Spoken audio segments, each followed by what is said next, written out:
दर्शन करा रहे हैं।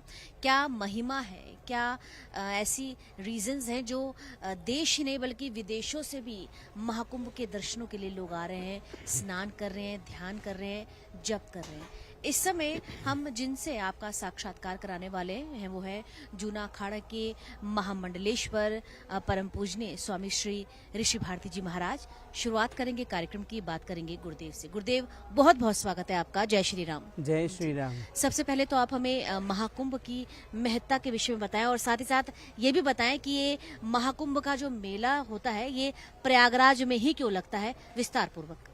जी मोनिका दीदी, श्रद्धा चैनल के माध्यम से हमारी जो सनातन धर्म की लाखों वर्षों से परंपरा आ रही है, जैसे भागवत में कथा आती है समुद्र मंथन की, उसमें 14 रत्ने निकले और उसमें से एक अमृत कुंभ निकला। तो अमृत कुंभ की कथा जो हमें दर्शाती है अमरत्व की खोज की कथा, देवता और दानव ये सद्गुण और दुर्गुणों की कथा है और हमारे भीतर भी वो रहते हैं। और जैसे हमारा शरीर है वो 24 तत्वों का बना है और उसमें मूलाधार चक्र में अमरत्व पड़ा है, जिसको हम कहते हैं ना कि कुंडलिनी शक्ति, सरपंड पावर। अगर वही ऊर्जा ऊर्ध्वगमन करके हम सहस्त्र द्वार तक पहुँचे तो परम तत्व की प्राप्ति होती है। जैसे हम सिर्फ एक प्रतीकात्मक को वास्तविकता की ओर, तथ्य की ओर ले जाए तो ही अच्छा रहेगा, क्योंकि हमारे दर्शन परंपरा में 3 प्रकार की शैली बताई गई है। पहली है वार्ता की शैली, दूसरी है प्रश्नोत्तरी की शैली और तीसरी है तात्विक शैली। तो ये अमृत कुंभ की जो कथा है वो एक वार्ता के रूप में है, लेकिन उसका आध्यात्मिक रहस्य क्या है वो हमें जरूर जानना चाहिए। कि अमृत का अर्थ सिर्फ लिक्विड नहीं होता, कोई प्रवाही तत्व नहीं। उसका अर्थ है न अमृतम इति अमृतम, जिसका कभी मृत्यु नहीं होता है, जो जन्म मृत्यु से पर है। और इसलिए गीता में भी कृष्ण कहते हैं कि जातस्य ही ध्रुव मृत्यु ध्रुवम जन्म मृतस्य च। जो अज्ञानी है लोग, उनके लिए मृत्यु तत्व का उल्लेख हमारे शास्त्रों में किया है, लेकिन जिसका अज्ञान टल चुका है, अज्ञान से पर हो गए हैं, उनके लिए एक ही तत्व है जो शाश्वत है, इम्पेरिशेबल है।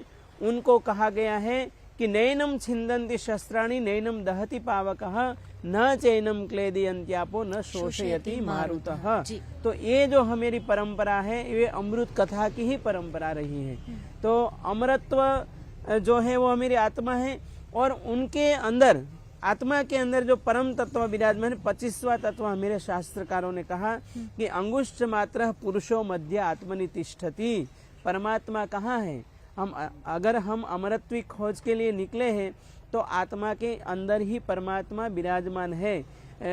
जीवे हृदय जीव जीवो अंतर्यामी तया ज्ञेय स्वतंत्र ईशो सब सर्वकर्म फलप्रदः। ऐसा परमात्मा है हमारे अंदर है जो अमृत है। अमृत का अर्थ कभी जिसका मृत नहीं, कभी जिसकी मृत्यु नहीं है, ऐसा परम तत्व परमात्मा हमारे अंदर ही विराजमान है। ये मैं जो बात बोल रहा हूँ वेदांत की फिलोसॉफी के अनुसार बोल रहा हूँ। तो ऐसी खोज अगर हमको करना है तो यहाँ कुंभ मेले में हमको जरूर आना चाहिए।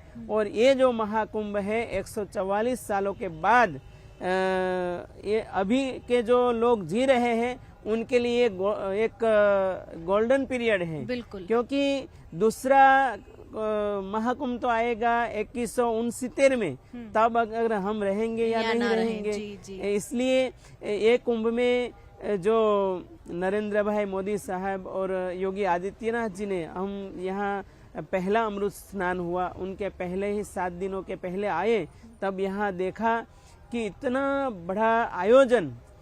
जो मेरा एनालिसिस है, मैं कहता हूं कि जो विद्यार्थी भाई बहने मैनेजमेंट का पाठ सीख रहे हैं, पूरी दुनिया के ऐसे विद्यार्थियों को यहाँ आकर देखना चाहिए। 3 मैनेजमेंट इतना बढ़िया है, न भूतो न भविष्यति। पहला, इवेंट मैनेजमेंट कैसे किया जाता है, दूसरा क्राउड मैनेजमेंट कैसे किया जाता है, और तीसरा सिक्योरिटी मैनेजमेंट कैसे किया जाता है। ये पाठ यहाँ सीखने को मिलता है। आज 4000 एकड़ में और 22 जितने सेक्टर खड़े किए और 30 जितने पांटून पुल तैयार करके ये महाकुंभ में करीबन 45 करोड़ लोगों की उपस्थिति होने की संभावना है। तो ये the biggest spiritual gathering of the world and Sanatan. आप देखो कि जब यरूशलेम में ईस्टर वीक लगता है तो 40 लोगों की उपस्थिति होती है, और जब सऊदी अरब में हज यात्रियों की संख्या मुस्लिमों की आती है तो उसमें 30 लाख लोगों की उपस्थिति होती है। लेकिन आज 45 करोड़ लोगों की उपस्थिति होना, ये मानो आधा सनातन की उपस्थिति यहाँ होने की संभावना है। तो ये हमारे लिए सबसे बड़ा प्राउड है। और सनातन के लिए जो हमारी परंपरा वर्षों से आ रही है कि सर्वे भवन्तु सुखिनः वसुधैव कुटुंबकम, ये बात यहाँ आकर चरितार्थ हो रही है। और मेरा मानना है कि गंगा, यमुना और सरस्वती ये त्रिवेणी संगम जो है वो सिर्फ नदियों का ही संगम नहीं है। यहाँ देखो तो दिव्यता, भव्यता और डिजिटल का भी त्रिवेणी संगम है। यहाँ सामाजिक सामाजिक समरसता, आजीविका और सांस्कृतिक धरोहर का भी ये त्रिवेणी संगम है। यहाँ देखो तो ज्ञान योग, कर्म योग और भक्ति योग का भी ये त्रिवेणी संगम है। ये सुरता, सेवा और समर्पण का भी ये त्रिवेणी संगम है। और लोक सत्ता, धर्म सत्ता और राज सत्ता का भी ये त्रिवेणी संगम है। आज देखो तो यहाँ रोड, रास्ता, बिजली, पानी, गटर और खाद्य सामग्री, रहने की सुविधा, ये 1 महीने के अंदर तैयार करना, ये योगी आदित्यनाथ जी ने असंभव को संभव करके दिखा दिया है कि यहाँ मैनेजमेंट कैसा किया जाता है। मेरा मानना है कि एक कर्मयोगी संत में क्या ताकत है। सीएम को एक साइड में रख के हम देखते हैं कि एक संत जो निष्काम भाव से पूरे राज्य को और देश को आगे और सनातन को आगे बढ़ाने के लिए, नमस्ते सदा वत्सल ऐसी हमारी मातृभूमि को आगे बढ़ाने के लिए प्रयासरत है। ऐसे हमारे योगी आदित्यनाथ जी को बहुत बहुत अभिनंदन और शुभकामनाएं देते हैं। जी गुरुदेव, चूंकि हम बात कर रहे हैं महाकुंभ की, हमने जो ऑब्जर्व किया, जो हमने देखा, महाकुंभ की रूपरेखा में थोड़ा सा बदलाव आया, थोड़ा सा परिवर्तन आया है, उस पर क्या कहेंगे आप? देखो, ये महाकुंभ है, एक आध्यात्मिक प्रयोगशाला है जी। अध्यात्म की ओर, परम सत्य की ओर। मैंने अभी ही कहा कि जैसे इस दुनिया में सारे पदार्थ जो है वो मृत है। जैसे गीता में कृष्ण कहते हैं कि जात आगमा पायनो नित्यः ताम तितिक्षस्व भारत। तो हमें परिवर्तनशील से अपरिवर्तनशील जो तत्व है, परम तत्व, उनकी यात्रा करने के लिए ये महाकुंभ लगा है। इसलिए ये मेला दर्शनीय बन जाता है। लेकिन दर्शन की बजाय उनको दर्शन को छोड़कर अगर प्रदर्शन बन जाए तो समझना कि हम परम सत्य की यात्रा को छोड़कर दूसरी जगह पर हम जा रहे हैं। दिशा परिवर्तन हो रहा है। दिशा परिवर्तन हो ही रहा, क्योंकि ज्यादा दिखावा करने से हमको सत्य का मार्ग हम नहीं प्राप्त कर सकते हैं। और इसलिए आज मैंने देखा कि आज पूरे भारतवर्ष में 55 लाख जितने साधु लोग हैं।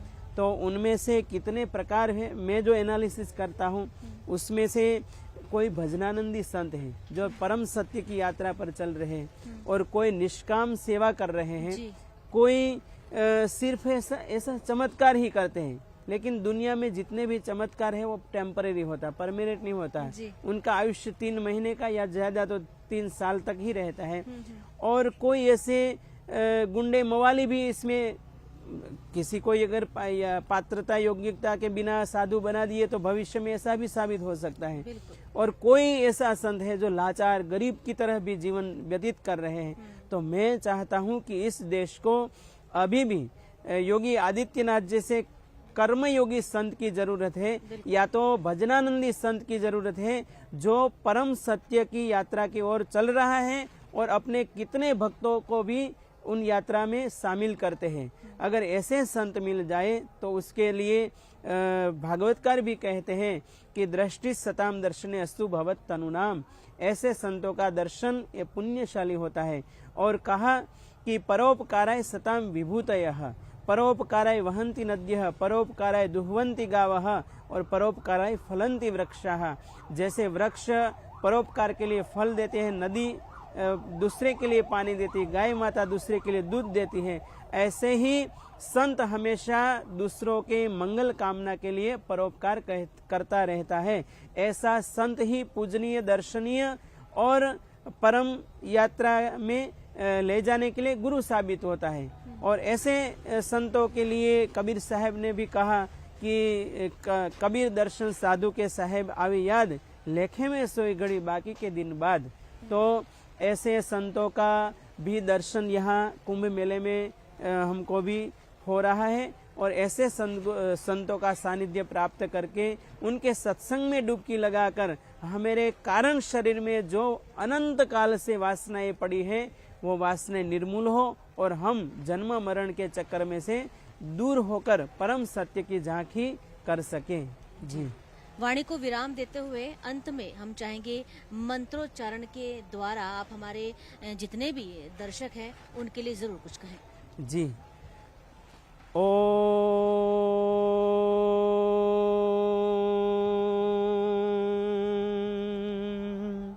स्वस्ति न इंद्रो वृद्धश्रवाः स्वस्ति नः पूषा विश्ववेदाः स्वस्ति नस्तारक्षो अरिष्टनेमिः स्वस्ति नो बृहस्पतिर्दधातु। ॐ सर्वे भवन्तु सुखिनः, सर्वे सन्तु निरामयाः, सर्वे भद्राणि पश्यन्तु, मा कश्चित् दुःखभाग् भवेत्। ॐ शान्तिः शान्तिः सुशान्तिः।